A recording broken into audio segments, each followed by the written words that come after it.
श्रीशिवमङ्गलाष्टकम्।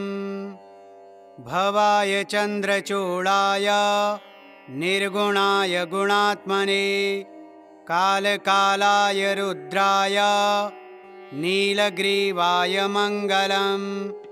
वृषारूढाय भीमाय व्याघ्रचर्माम्बराय च पशूनां पतये तुभ्यं गौरीकान्ताय मङ्गलम्।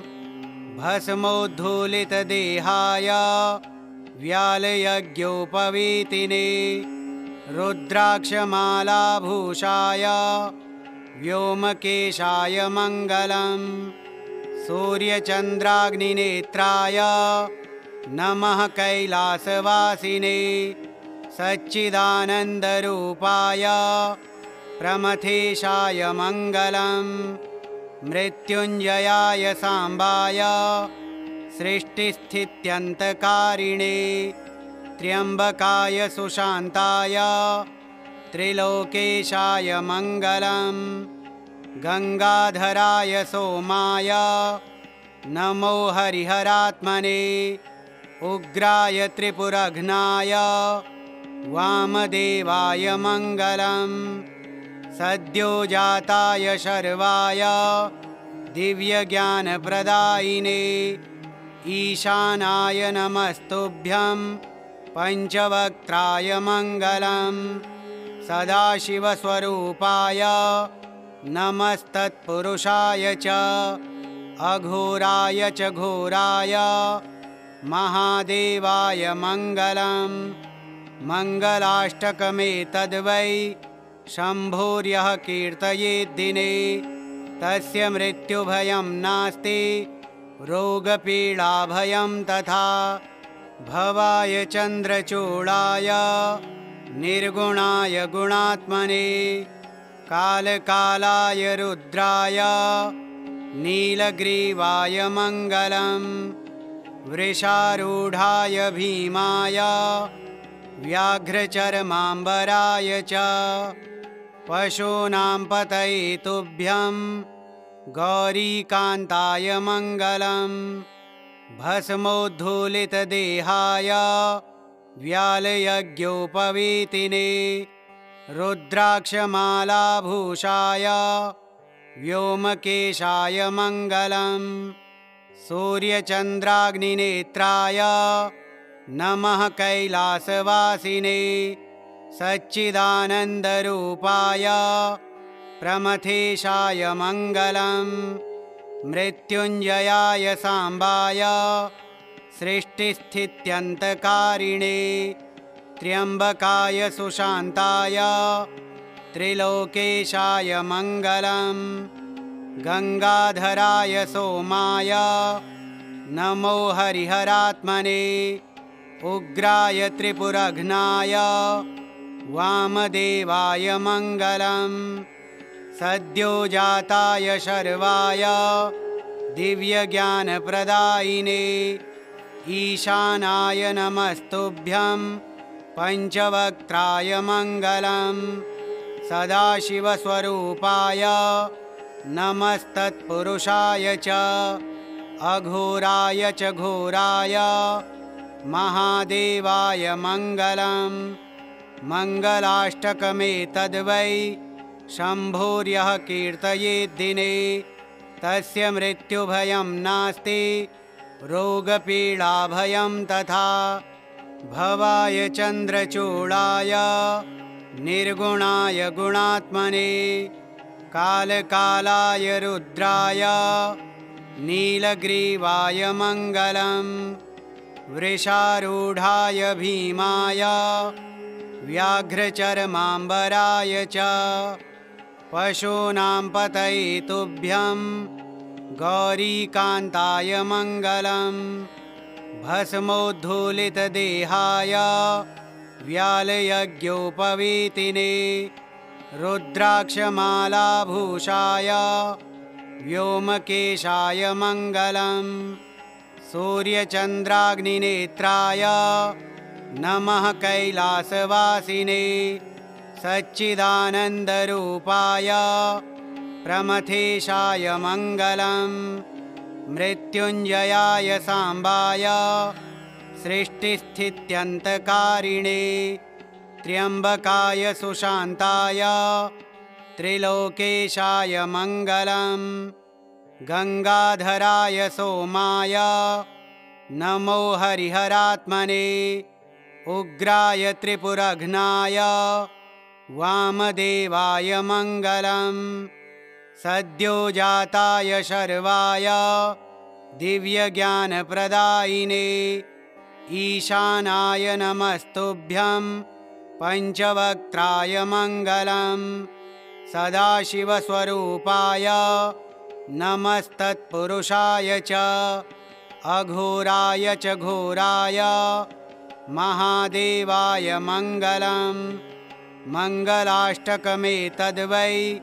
शम्भोर्यः कीर्तयेद्दिने तस्य मृत्युभयं नास्ति रोगपीडाभयं तथा भवाय चन्द्रचूडाय निर्गुणाय गुणात्मने कालकालाय रुद्राय नीलग्रीवाय मङ्गलम् वृषारूढाय भीमाय व्याघ्रचर्माम्बराय च पशूनां पतये तुभ्यं गौरीकान्ताय मङ्गलम् भस्मोद्धूलितदेहाय व्यालयज्ञोपवीतिने रुद्राक्षमालाभूषाय व्योमकेशाय मङ्गलम् सूर्यचन्द्राग्निनेत्राय नमः कैलासवासिने सच्चिदानन्दरूपाय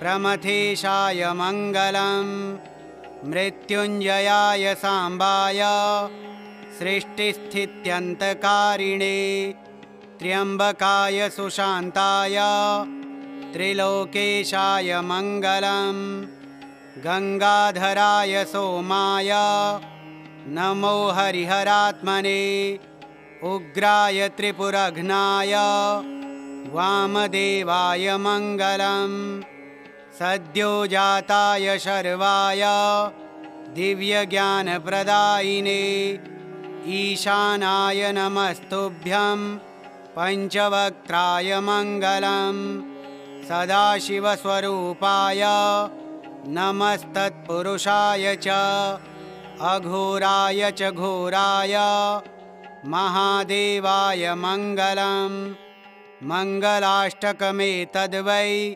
शम्भोर्यः कीर्तयेद्दिने तस्य मृत्युभयं नास्ति रोगपीडाभयं तथा भवाय चन्द्रचूडाय निर्गुणाय गुणात्मने कालकालाय रुद्राय नीलग्रीवाय मङ्गलम् वृषारूढाय भीमाय व्याघ्रचर्माम्बराय च पशूनां पतये तुभ्यं गौरीकान्ताय मङ्गलम् भस्मोद्धूलितदेहाय व्यालयज्ञोपवीतिने रुद्राक्षमालाभूषाय व्योमकेशाय मङ्गलम् सूर्यचन्द्राग्निनेत्राय नमः कैलासवासिने सच्चिदानन्दरूपाय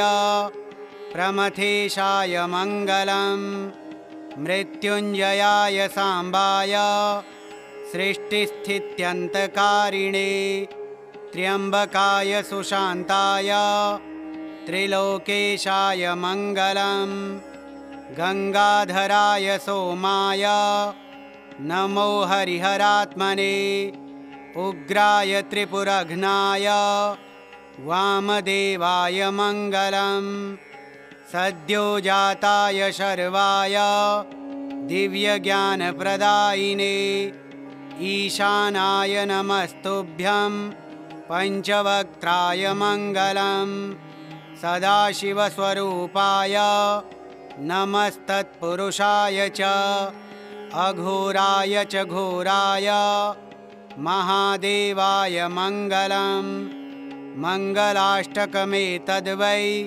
शम्भोर्यः कीर्तयेद्दिने तस्य मृत्युभयं नास्ति रोगपीडाभयं तथा।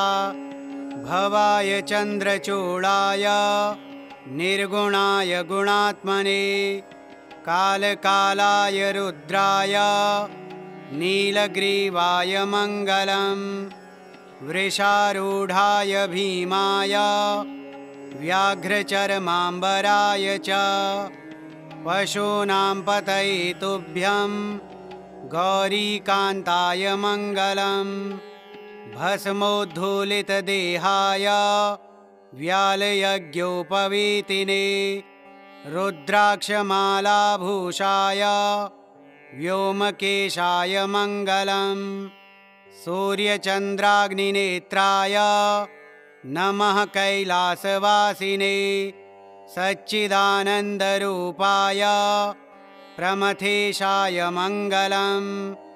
मृत्युञ्जयाय साम्बाय सृष्टिस्थित्यन्तकारिणे त्र्यम्बकाय सुशान्ताय त्रिलोकेशाय मङ्गलम्।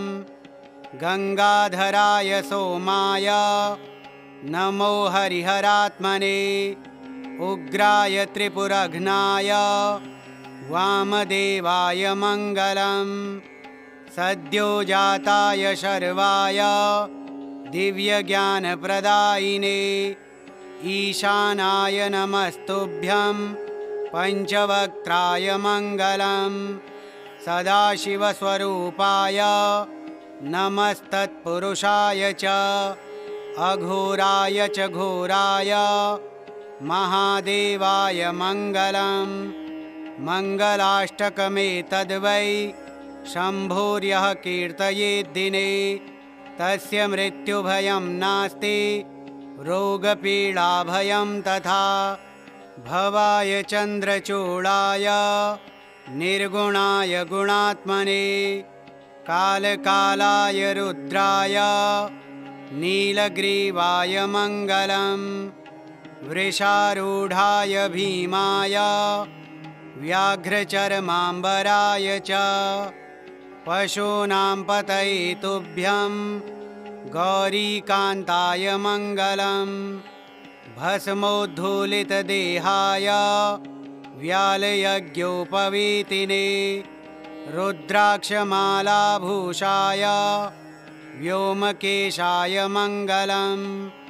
सूर्यचन्द्राग्निनेत्राय नमः कैलासवासिने सच्चिदानन्दरूपाय प्रमथेशाय मङ्गलम्। मृत्युञ्जयाय साम्बाय सृष्टिस्थित्यन्तकारिणे त्र्यम्बकाय सुशान्ताय त्रिलोकेशाय मङ्गलम्। गङ्गाधराय सोमाय नमो हरिहरात्मने उग्राय त्रिपुरघ्नाय वामदेवाय मङ्गलम्। सद्योजाताय शर्वाय दिव्यज्ञानप्रदायिने ईशानाय नमस्तुभ्यं पञ्चवक्त्राय मङ्गलम्। सदाशिवस्वरूपाय नमस्तत्पुरुषाय च अघोराय च घोराय महादेवाय मङ्गलम्। मङ्गलाष्टकमेतद्वै शम्भोर्यः कीर्तयेद्दिने तस्य मृत्युभयं नास्ति रोगपीडाभयं तथा। भवाय चन्द्रचूडाय निर्गुणाय गुणात्मने कालकालाय रुद्राय नीलग्रीवाय मङ्गलम्। वृषारूढाय भीमाय व्याघ्रचर्माम्बराय च पशूनां पतये तुभ्यं गौरीकान्ताय मङ्गलम्। भस्मोद्धूलितदेहाय व्यालयज्ञोपवीतिने रुद्राक्षमालाभूषाय व्योमकेशाय मङ्गलम्। सूर्यचन्द्राग्निनेत्राय नमः कैलासवासिने सच्चिदानन्दरूपाय प्रमथेशाय मङ्गलम्।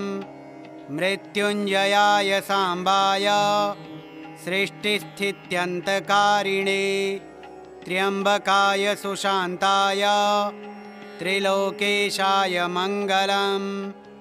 गङ्गाधराय सोमाय नमो हरिहरात्मने उग्राय त्रिपुरघ्नाय वामदेवाय मङ्गलम्। सद्योजाताय शर्वाय दिव्यज्ञानप्रदायिने ईशानाय नमस्तुभ्यं पञ्चवक्त्राय मङ्गलम्। सदाशिवस्वरूपाय नमस्तत्पुरुषाय च अघोराय च घोराय महादेवाय मङ्गलम्। मङ्गलाष्टकमेतद्वै शम्भोर्यः कीर्तयेद्दिने तस्य मृत्युभयं नास्ति रोगपीडाभयं तथा। भवाय चन्द्रचूडाय निर्गुणाय गुणात्मने कालकालाय रुद्राय नीलग्रीवाय मङ्गलम्। वृषारूढाय भीमाय व्याघ्रचर्माम्बराय च पशूनां पतये तुभ्यं गौरीकान्ताय मङ्गलम्। भस्मोद्धूलितदेहाय व्यालयज्ञोपवीतिने रुद्राक्षमालाभूषाय व्योमकेशाय मङ्गलम्। सूर्यचन्द्राग्निनेत्राय नमः कैलासवासिने सच्चिदानन्दरूपाय प्रमथेशाय मङ्गलम्। मृत्युञ्जयाय साम्बाय सृष्टिस्थित्यन्तकारिणे त्र्यम्बकाय सुशान्ताय त्रिलोकेशाय मङ्गलम्।